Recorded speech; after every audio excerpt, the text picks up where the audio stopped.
안녕하세요. 혹독하게 인생 수업을 배우고 온 여자입니다. 젊은 나이도 아니고 불혹을 넘긴 나이에 혹독한 인생 수업을 치를 줄은 몰랐네요. 여러분들은 사람의 본성이 언제 나온다고 생각하십니까? 저는 예전에 사람의 본성은 힘들고 절박할 때 나오는 줄 알았어요. 그런데 제가 겪어보니까 살만해졌다 싶을 때 사람의 본성이 나오더라고요. 그것도 옆에서 살만하게 도와준 사람은 보이지도 않고 자기가 잘나서 잘 된 줄 알고 유세를 떠는 걸 보고 기가 막혔습니다. 이렇게 저를 기가 막히고 코가 막히게 만든 사람은 바로 남편이란 인간이에요. 결혼 생활 10년 차에 알게 된 남편의 민낯은 추악한 인간 말종의 모습이었습니다. 그래도 한때 같이 살았던 사람인데 이렇게까지 비난하는 게 너무하다 싶으신가요? 하지만 제 사연을 다 들어보시면 남편이 아니라 원수라고 혀를 차실 겁니다. 그런데 보통 딸들은 아빠 같은 남자와 결혼한다는 말이 있는데 저는 아버지와 정반대의 남자를 만났어요. 특히 저희 아버지는 부지런하고 하는 일에 자부심이 강한 그런 분이셨습니다. 개인 사업을 하시던 아버지는 사업 초기에는 검소한 생활을 이어오셨어요. 그때 저와 여동생은 아직 학생일 때라서 그런 아버지를 이해하지 못했습니다. 특히 여동생은 주로 제 옷을 물려 입었기 때문에 한 번은 아버지께 반항을 하면서 소리쳤던 적도 있었어요. 여동생이 중학교에 입학하던 때였는데 제가 입던 교복을 여동생이 물려 입게 된 거죠. 그 사실을 듣고 여동생이 아버지한테 울면서 말했습니다. 나도 새 교복 사줘. 교복 한 번 사면 3년 동안 입는데 언니가 입던 걸 어떻게 입어? 왜 못 입어? 네 언니가 깨끗하게 입어서 완전 새거나 다름없어. 남들은 남의 집에서 교복 가져다가 입힌다는데 넌 언니가 있어서 얼마나 다행이야. 그래도 싫어. 나도 새 교복 입고 싶단 말이야. 내 친구들은 다 새로 교복 맞추러 갔는데 왜 나만 헝교복이야. 그래도 이 아빠가 가방이랑 신발 사주잖아. 뚝 그쳐. 네가 아직도 애야? 중학생이 새 교복 입는다고 되는 줄 알아? 나이 먹었으면 나이에 맞게 행동해야지. 너 하는 것만 보면 아직도 초등학생이야. 아버지는 떼를 쓰는 여동생을 나무라셨어요. 그걸 지켜보던 엄마가 여동생을 달래주면서 말씀하셨습니다. 영은아, 엄마가 내년에 새로 사줄게. 그러니까 딱 1년만 언니 교복 입어. 싫어. 나도 새 교복 입고 학교 가고 싶어. 왜 나만 언니 교복이야? 친구들은 다 새 거 입고 올 텐데 왜 나만 이런 거 입어? 한창 예민할 나이라 그런지 여동생은 친구들처럼 새 교복을 입기를 원했어요. 하지만 그 무렵이 아버지 사업 초창기라 허리띠를 졸라 매야 될 시기였죠. 그때 아버지는 속상하셨는지 괜히 여동생을 보고 소리치면서 말씀하셨습니다. 그럼 학교 가지 마. 네 언닌 고등학교 교복 새로 산 줄 알아?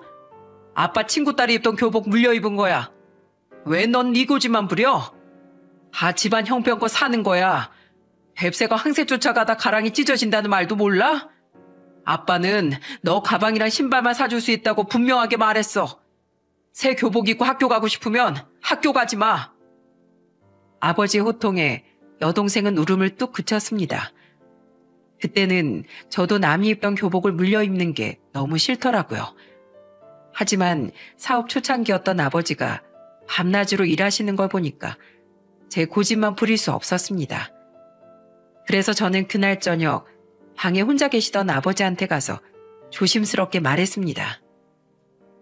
아빠, 난 가방이랑 신발 필요 없으니까 영은이 교복 새로 사주세요. 뭐? 너도 신발 새로 사고 싶다고 했잖아. 근데 못 신을 정도로 낡은 거 아니에요. 그래서 더 신어도 괜찮을 것 같아요.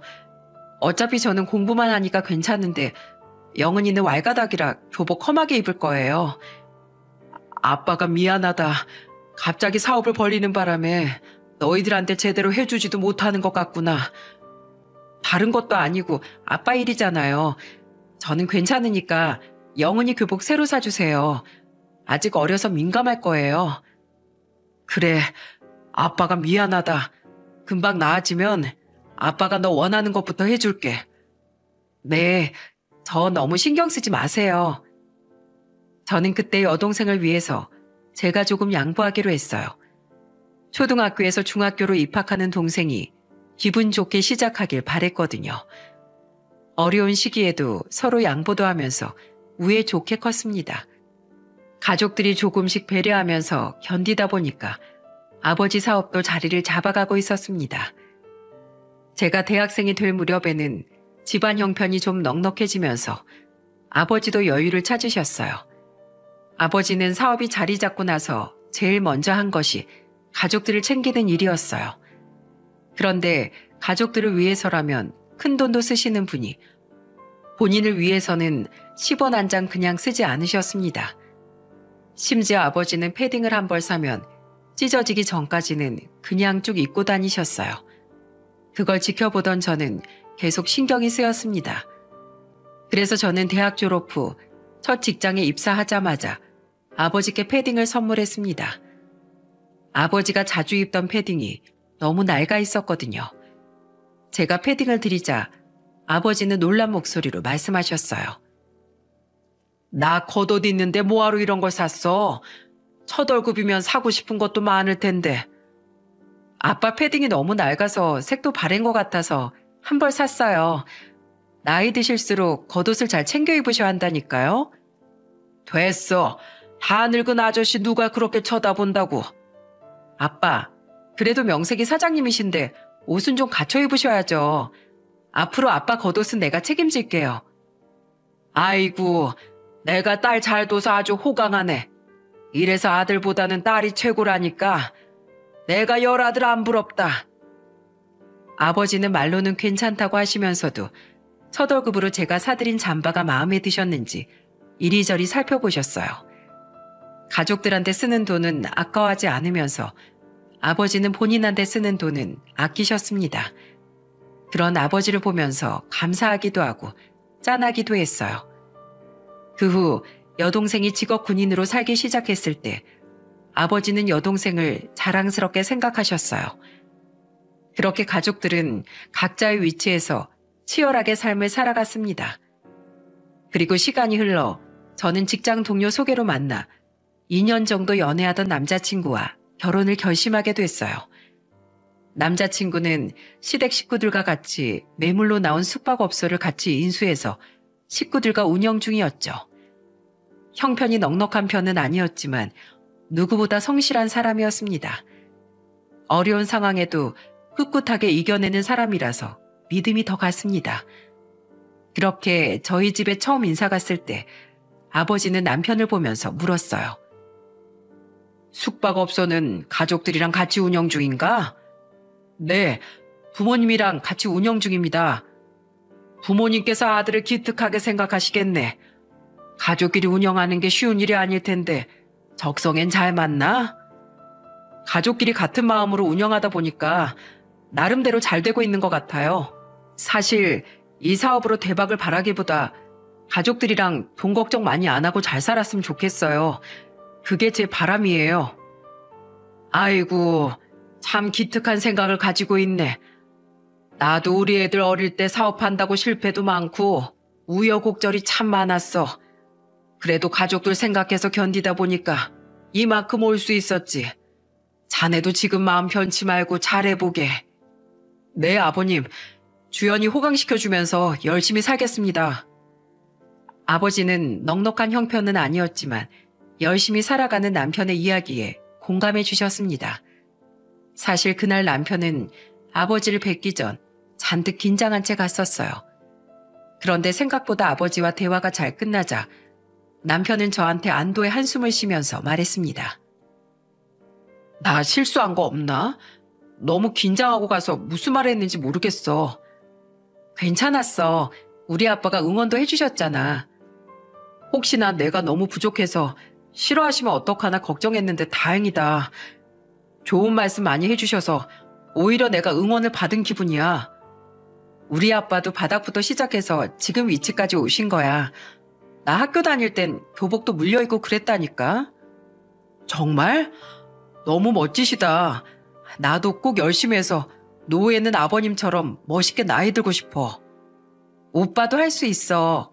내가 있잖아. 난 오빠 믿어. 내가 처자식 안 굶기게 열심히 해볼게. 나만 믿어. 그때만 해도 성실하고 착실한 남편을 철석같이 믿었습니다. 아버지도 식구들과 열심히 사업을 꾸려가는 남편을 응원했어요. 그렇게 저는 남편과 행복한 미래를 그리면서 결혼에 골인했습니다. 그리고 결혼 후 신혼집에 저희 부모님을 초대했어요. 양가 부모님의 도움 없이 저희 둘만의 노력으로 마련한 보금자리를 꼭 보여드리고 싶었거든요. 그런데 그때 아버지는 남편을 보면서 진지한 목소리로 말씀하셨어요. 자네 운전면허는 있나? 네, 면허 있습니다. 그럼 내일 나랑 가서 차 구경 좀 하게. 내가 자네 차 한 대 뽑아줄게. 네? 차요? 아유, 괜찮습니다. 저 지금 차 필요 없어요. 결혼한 사람이 왜 차가 필요 없어? 나중에 애라도 생기면 차가 얼마나 중요한데? 평생 둘이서 살 것도 아닌데 사준다고 할 때 사. 그럼 나중에 아이 생겼을 때 그때 받겠습니다. 지금은 정말 괜찮아요. 그리고 저희 힘으로 살아본다고 했는데 제가 어떻게 손을 벌려요? 당분간 저 좀 믿어주세요. 남편은 아버지가 차를 사준다고 해도 거절했습니다. 그 당시만 해도 남편은 자기 사업으로 집안을 일으켜보려는 의지가 강했어요. 그래서 아버지도 그런 남편을 보면서 기특한 듯 바라보며 말씀하셨습니다. 배포가 보통 배포가 아니네. 그래, 남자라면 그 정도 의진이 있어야 성공하지. 힘들면 언제든지 말해. 내가 아주 팍팍 밀어줄게. 할 수 있는 데까지 제가 열심히 해보겠습니다. 항상 좋게 봐주셔서 감사합니다. 자네를 보고 있으면 사업 초기 때 내 모습을 보는 것 같네. 내 손으로 일으키려고 나도 정말 발에 땀나게 뛰어다녔어. 내가 해냈으니까 자네도 충분히 해낼 수 있어. 신혼초 때까지만 해도 아버지는 남편을 보면서 칭찬을 아끼지 않으셨어요. 얼마나 남편을 예뻐하셨는지 제가 첫째 아들을 임신했을 때 아버지가 저희 집까지 오셔서 남편한테 이런 말씀을 하셨어요.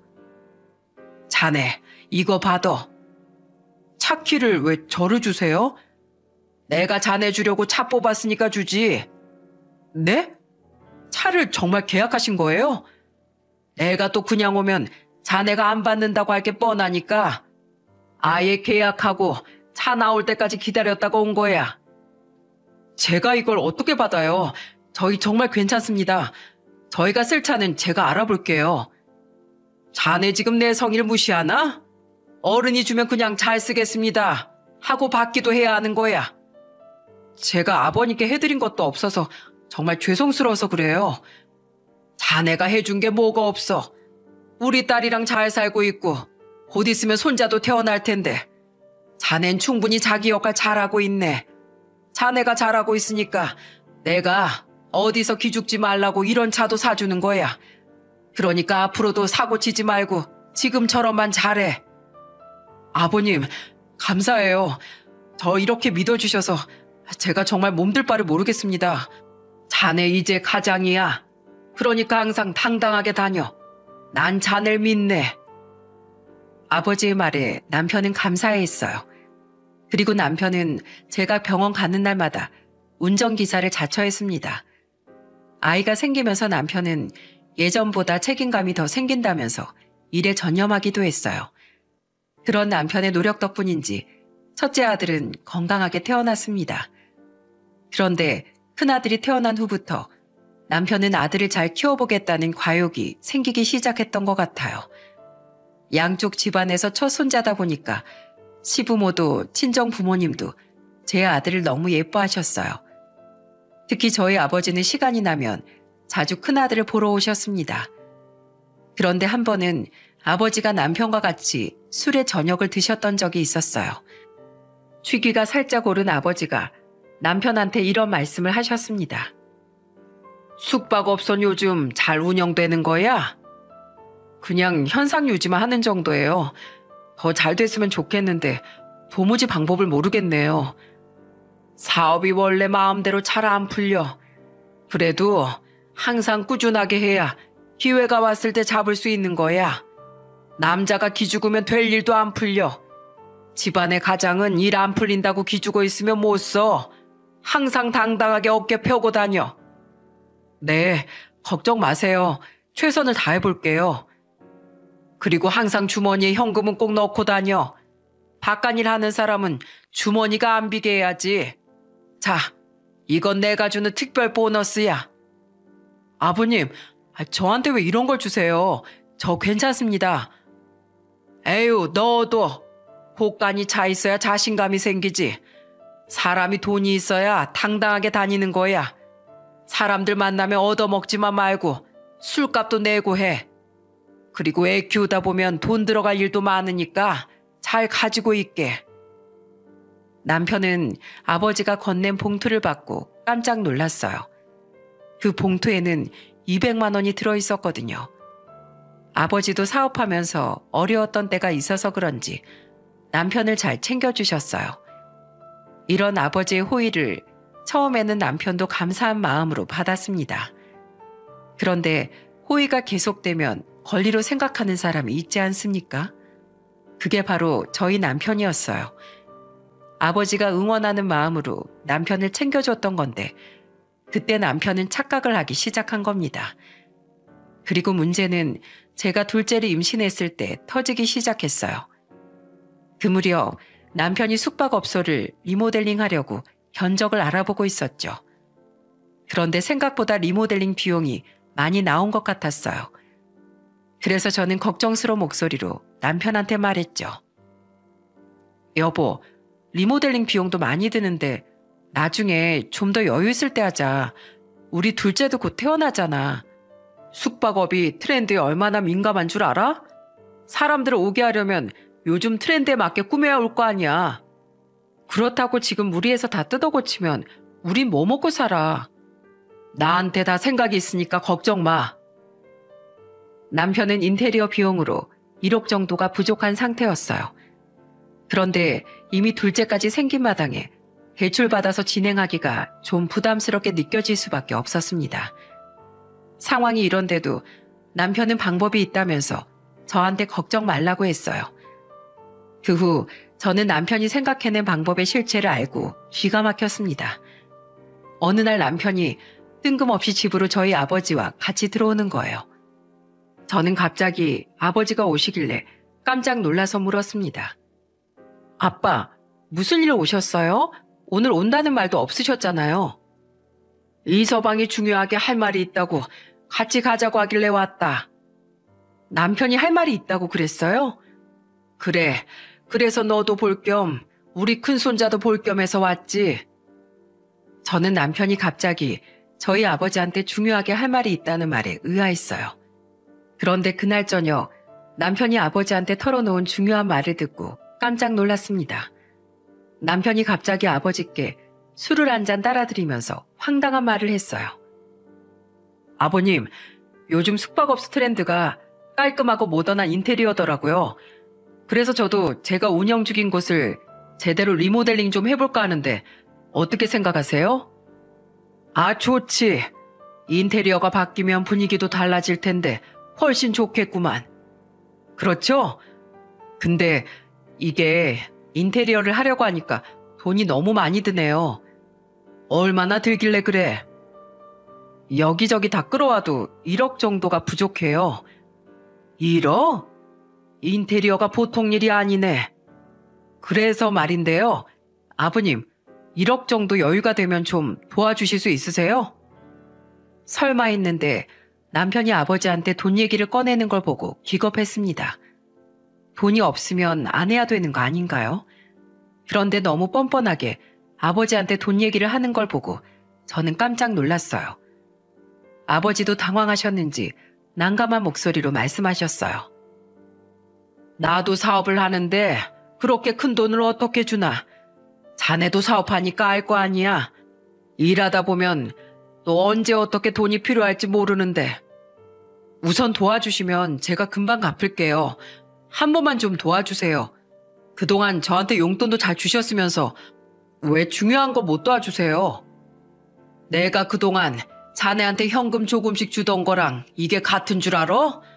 가족끼리 큰돈 거래하는 거 아니야. 앞으로 이런 일로 부르지 말게. 뭔가 착각하나 본데 이건 경우가 달라. 못 들은 걸로 하고 난 이만 가야겠네. 주연아, 아버지 먼저 간다. 저는 아버지한테 너무 죄송스러웠어요. 그래서 집을 나서는 아버지를 따라 나가 죄송한 목소리로 말했습니다. 아버지, 죄송해요. 제가 미리 알았으면 이런 자리도 없었을 텐데. 내가 그동안 이서방한테 잘해주면 너한테도 좋을 거라고 생각했는데 내가 잘못 생각한 것 같구나. 어떻게 1억을 아무렇지 않게 도와달라고 말할 수가 있어? 저 사람이 급한 마음에 그랬던 것 같아요. 제가 그러지 말라고 할게요. 됐어. 앞으로 이서방한테 자꾸 챙겨주는 것도 그만할 때가 됐지. 큰 사위라 아들 같은 마음으로 챙겼는데 내가 완전히 잘못 생각했어. 나 갈 테니까 네 몸조리나 잘해라. 아버지는 제가 말해도 마음이 많이 상하신 것 같았어요. 저는 그렇게 불편한 마음으로 아버지를 보내드리고 집으로 와서 남편한테 따져 물었습니다. 당신 어떻게 나한테 한마디 상의도 없이 우리 아버지한테 그런 말을 해. 나한테 미리 상의했었어야지. 상의하면 뭐가 달라져? 어차피 장인어른 돈 없는 거잖아. 진짜 돈이 있었으면 그깟 1억도 못 빌려주시겠어? 그깟 1억? 우리 아버지한테 1억이 어딨어? 당신 진짜 미친 거 아니야? 그리고 우리 아버지가 그렇게 만만해? 어쩜 돈 빌려달라는 말이 그렇게 쉽게 나와. 장인어른 맨날 골프 치고 나한테 용돈도 턱턱 주시니까 당연히 돈 좀 있는 줄 알았지. 뭐? 당신 앞으로 우리 아빠한테 돈 얘기하기만 해봐. 내가 가만 안 둘 거야. 그렇게 저는 황당한 남편의 만행 때문에 정말 기가 막혔습니다. 무리하게 리모델링 한다고 해서 안 되던 장사가 갑자기 잘 되는 것도 아닌데 왜 저러는지 이해할 수 없었어요. 그래도 아버지가 단호하게 말하셨으니까 그날 이후로는 더 이상 돈 문제는 없을 줄 알았습니다. 하지만 남편의 잘못된 생각은 바뀌지 않았어요. 몇 달 뒤 둘째 아들이 태어나고 집에는 점점 살림이 늘어만 갔습니다. 아무래도 애들이 2명이다 보니까 짐이 많아지더라고요. 그래도 당장 이사갈 형편은 아니었기에 형편에 맞춰서 살고 있었죠. 그러다가 친정집에서 엄마 생신이라 다 모였던 적이 있었어요. 오랜만에 직업 군인이었던 여동생까지 나와서 엄마 생신을 축하하는 자리였습니다. 그래서 저희 부부도 아이 둘을 데리고 친정으로 갔어요. 제가 아이들을 데리고 집에 들어가자 아버지는 저희를 반기면서 말씀하셨죠. 아이고, 우리 손주들 왔구먼. 할아버지네 온다고 고생했어. 어서 와. 아버지가 아이들을 보면서 기뻐하는 사이에 저는 애들 짐을 내려놨어요. 그런데 남편이 집에 들어오면서 투덜거리면서 이런 말을 하는 겁니다. 아, 애들이 둘이나 있으니까 집도 좁고 차도 좁아서 어딜 못 다니겠어요. 아들만 둘이라 그런지 애들이 작아도 작은 게 아닌 것 같네요. 갑자기 투덜거리는 남편을 보고 저는 놀라서 소리쳤습니다. 여보, 그런 말을 왜 해? 그냥 짐이나 어서 옮겨. 너무 힘들어서 나도 모르게 나온 말이야. 내 목소리가 너무 컸나? 그런 말은 속으로 혼자서 해. 친정에 도착하자마자 남편의 행동이 불안했어요. 그래도 제가 주의를 줬으니까 남편도 조심할 거라고 믿었습니다. 그런데 그날 남편은 기어코 사고를 치고 말았어요. 그날 남편은 엄마 생신인데도 불구하고 식사 자리에서 양주를 꺼내면서 이런 말을 했습니다. 자, 이건 아버님을 위해서 제가 준비한 고급 양주예요. 장모 생신에 장인어른을 위한 양주를 준비하는 사람 본 적 있으십니까? 세상에 이런 황당한 상황에 저는 기가 막혔어요. 아버지도 남편을 보면서 어이없는 목소리로 말씀하셨습니다.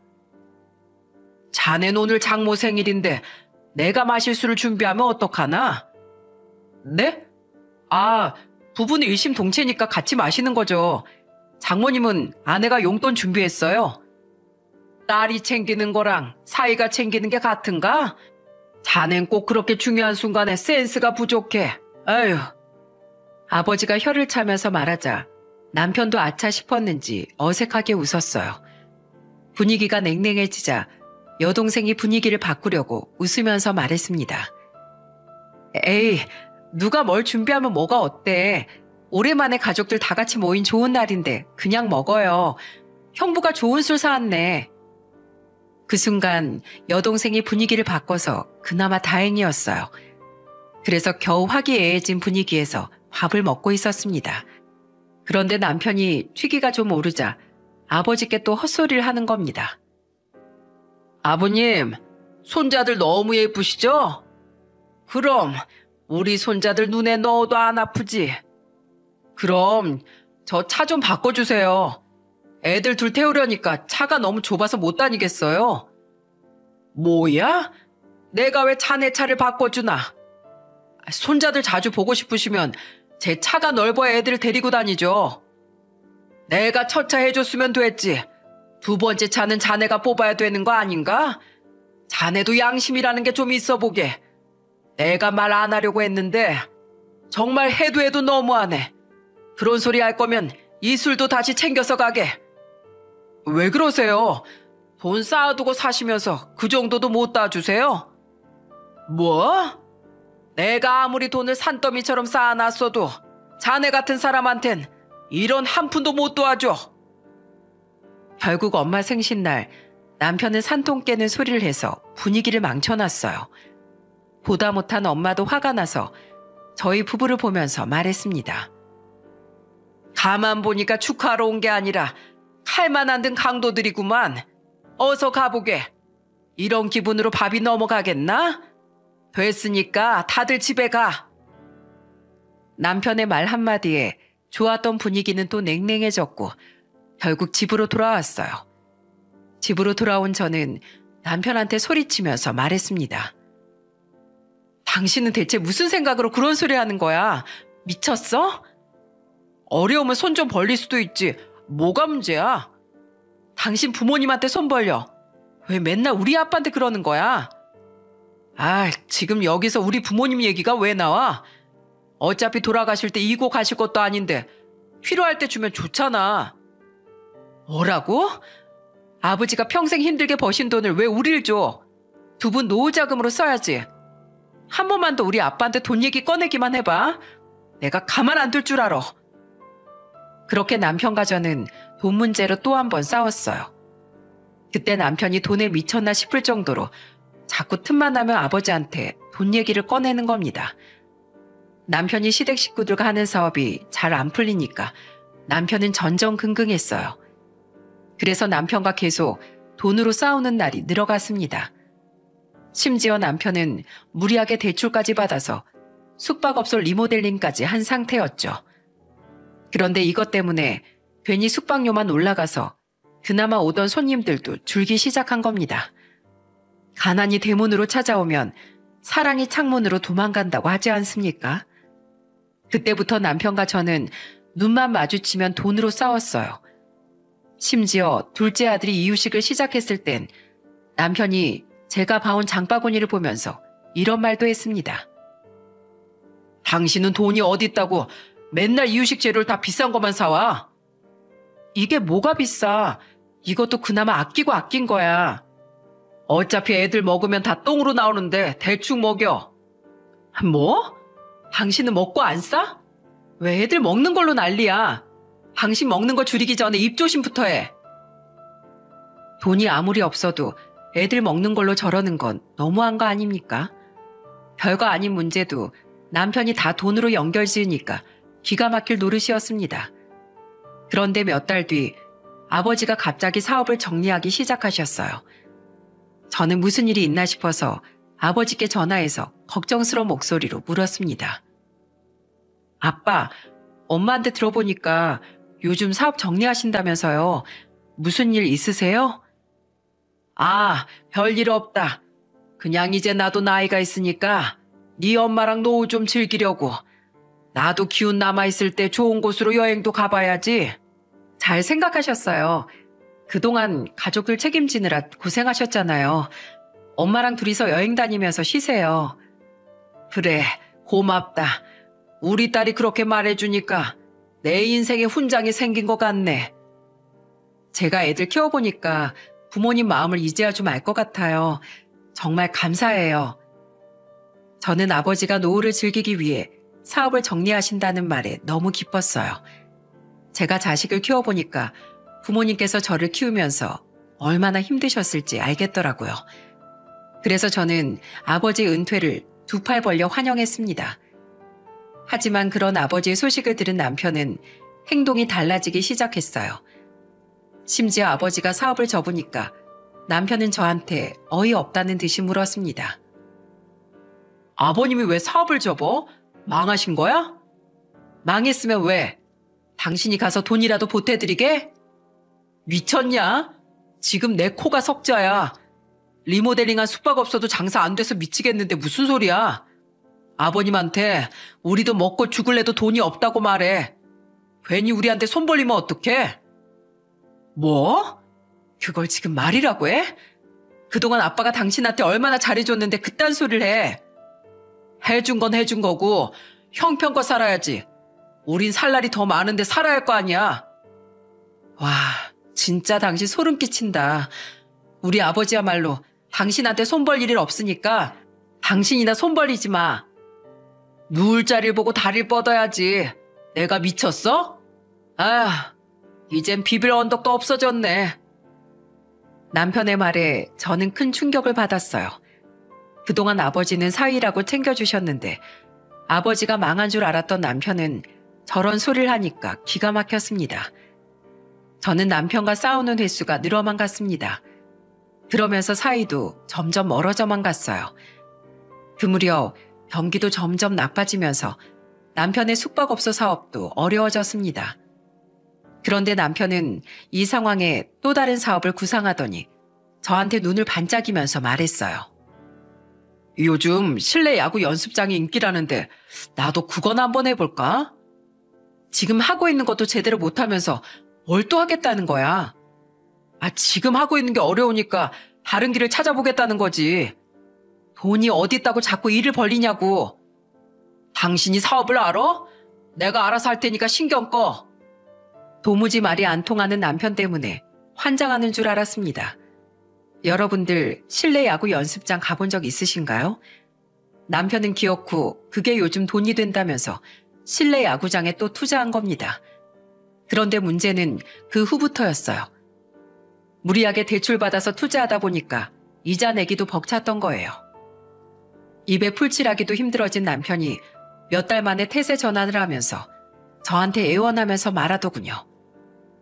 여보, 나 진짜 너무 힘든데 아버님한테 마지막으로 딱 1억 5천만 좀 빌려달라고 하면 안 될까? 나 이러다 무너지게 생겼어. 뭐? 1억 5천? 그 돈이 누구 집 개 이름인 줄 알아? 사업 정리하셨다면서. 그래도 그동안 잘 운영하셨으니까 남은 돈이 좀 있을 거 아니야. 당신이 말 좀 잘해봐. 뻔뻔한 남편의 행동에 황당했어요. 그래서 저는 진짜로 남편이 아버지를 찾아갈까봐 노파심에 이런 말을 했습니다. 누가 그래? 우리 아빠도 사업 어려워져서 정리하신 거야. 당신 우리 아빠 사업 정리할 때 도와준 적 있어? 왜 당신 어려울 때만 우리 아버지 찾는 거야? 뭐야? 그럼 진짜 망하신 거야? 어쩐지 하루아침에 갑자기 접는 게 이상하다 싶었는데 진짜 망했어? 돈 지고 놓을 줄도 모르더니 결국은 망했네. 그래, 망했다, 망했어. 망했으니까 우리 아버지한테 손 벌릴 생각하지도 마. 저는 남편이 거머리처럼 아버지한테 들러붙을까봐 망했다고 해버렸어요. 그랬더니 남편은 정말로 저희 아버지가 망했다고 믿은 겁니다. 원래는 아버지가 환갑 때부터 사업을 차근차근 정리하고 계셨던 건데 남편은 그런 사실을 까맣게 몰랐던 거예요. 그렇게 남편은 어려운 상황에서 허덕이고 있었습니다. 경기가 회복이 안 되니까 남편 놈이 벌려놓은 사업은 나아질 기미가 안 보였죠. 그래서 생활도 제가 버는 돈으로 충당해야 했습니다.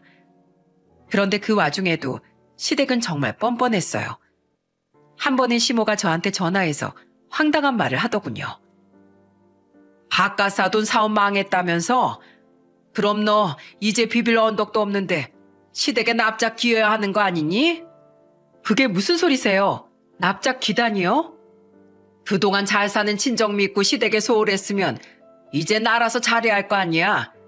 네 아버지 이제 돈 나올 구멍도 없잖아. 제가 그동안 시댁에 못한 게 뭔데요? 어머님 아버님 생신부터 시댁 제사 다 챙겼잖아요. 돈 필요하다고 하면 용돈까지 챙겼는데 뭘 더 하라는 말씀이세요? 어머 얘 좀 봐. 우리 집 와서 아침이라도 차리고 시부모 잘 있는지 안부도 물어야 할 거 아니야. 요즘 남편 사업 다 망해가서 저 혼자 버는 돈으로 먹고 사는 건 아세요? 제 코가 석자라서 그럴 여유가 없네요. 그럼 전 입에 풀칠하기 바빠서 이만 전화 끊겠습니다. 시모의 어이없는 말에 저는 그대로 전화도 끊어버렸습니다.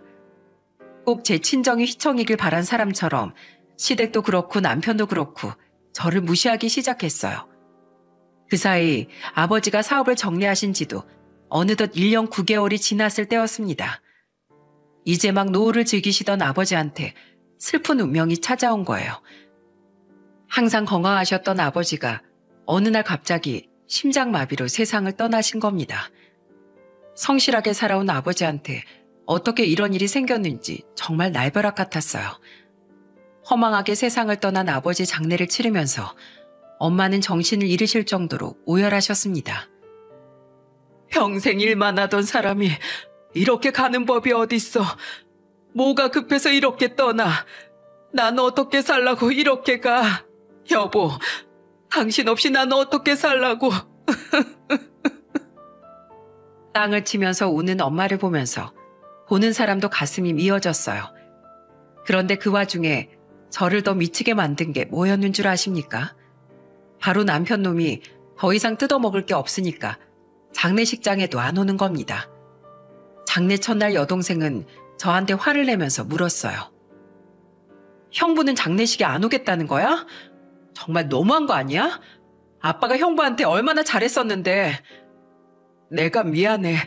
아버지 볼 면목이 없다. 이런 놈인 줄 몰랐어. 나도 미치겠다 정말. 여동생이 화를 내면서 말하는데 저는 정말 입이 두 개라도 할 말이 없었습니다. 그렇게 장례 첫날 남편은 끝까지 나타나지 않았어요. 그런데 장례 이튿날 시댁 식구들이 다 같이 온 거예요. 그걸 보고 저는 그래도 사돈이니까 마지막 인사를 하러 온 줄 알았어요. 그런데 시모는 장례식장에 오자마자 저한테 다가왔어요. 그러면서 시모는 비아냥거리면서 저를 보며 말했습니다. 네 아버지 사업 망해서 혼자 갔다며? 입 하나 줄었으니까 부담은 덜하겠네. 뭐라고요? 지금 그걸 말이라고 하세요? 입이 하나 줄다뇨. 어차피 돈 벌 능력도 없는데 오래 살아서 뭐해. 식충이밖에 더 되겠어? 와, 한때 가족이라는 사람이 할 소리입니까? 진짜 저는 인간이 아니라 악마를 보는 줄 알았어요. 저는 너무 화가 나서 시모를 보면서 소리쳤습니다. 지금 그게 장례식장에서 할 소리예요? 우리 아버지가 당신 아들한테 얼마나 잘했는데 그딴 소리를 해요. 내 아들이 뭐가 어때서? 그래도 우린 숙박업소랑 실내 야구 연습장까지 2개나 가지고 있어. 다 쓰러져 가는 걸로 유세 떨러 왔습니까? 당장 가요. 가시라고요. 이거 왜 이래? 내가 뭐 그렇게 시간이 남아 도는 줄 알아? 자, 이거나 받아. 저는 시모가 건넨 봉투를 건네받았어요. 그 순간에도 남편 놈은 시모 뒤에 숨어서 눈만 굴리고 있더군요. 그런 남편 놈을 보면서 기가 막힐 노릇인데 봉투에는 뭐가 있었는 줄 아십니까? 바로 이혼 신청서였습니다. 장례식장에 이게 말이 된다고 생각하시나요? 아버지를 잃은 며느리한테 이혼 신청서를 내미는 시모를 보면서 저는 인간도 아니라는 생각이 들었어요. 저는 그걸 보고 어이가 없어서 남편과 시모를 보면서 소리쳤습니다. 우리 아버지가 어떻게 했는데 당신들이 이렇게 나와. 그러고도 사람이야? 양심이 있으면 장례식장에서 이러면 안 되는 거지. 어떻게 우리 아버지 가는 길에 이럴 수가 있어. 저는 오열하면서 땅을 치며 울었어요. 그런데 그때 남편 놈이 저를 보면서 뻔뻔한 소리를 내뱉었습니다.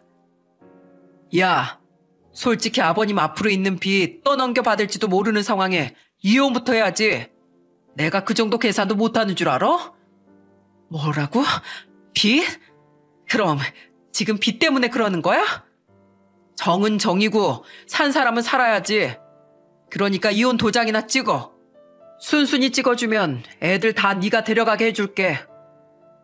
그 순간 애들을 짐작 취급하는 남편놈의 말에 저는 피가 식는 기분이었습니다. 자기 자식을 두고 저런 말을 할 수 있는 사람이 어디 있습니까?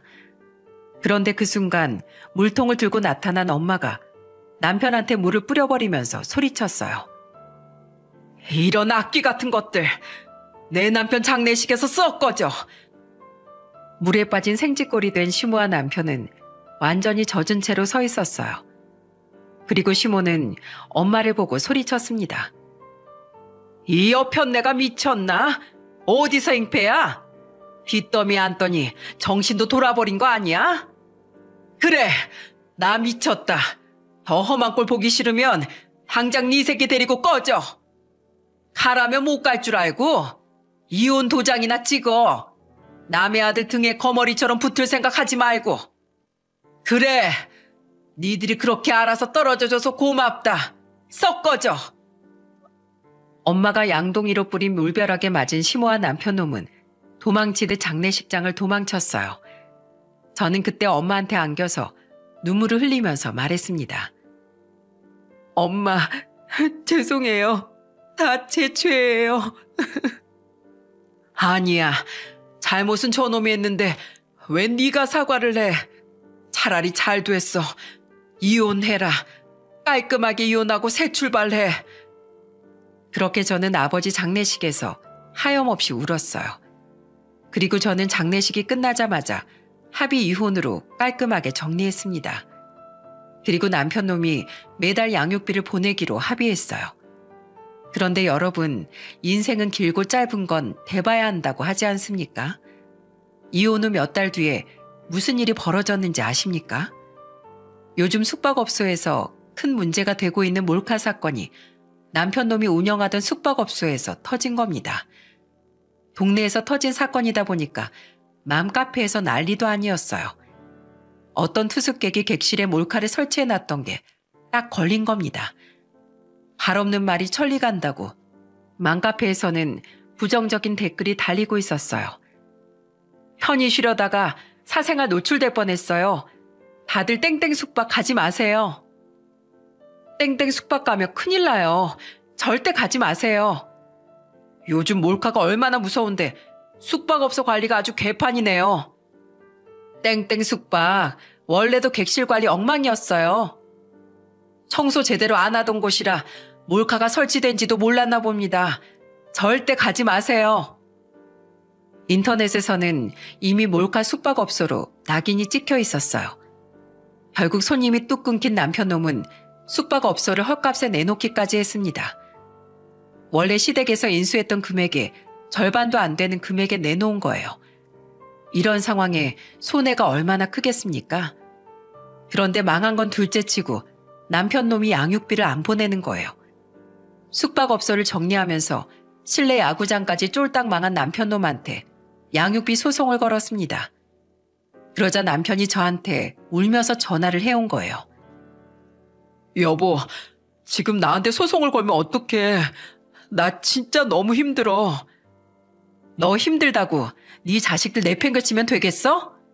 양육비 안 보내면 어떻게 되는지 알지?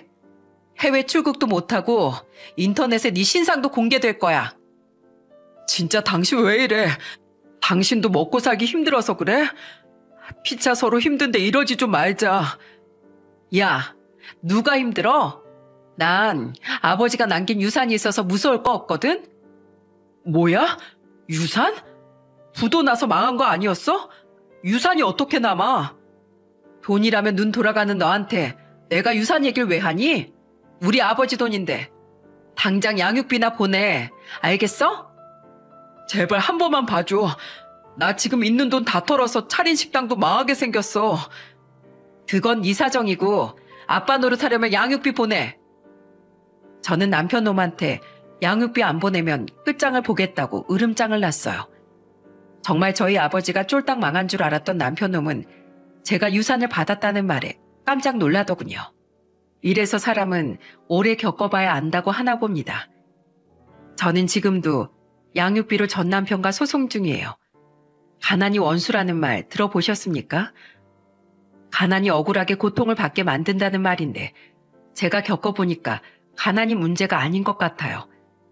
가난을 어떻게 극복할지 사람의 마음가짐이 중요한 거였습니다.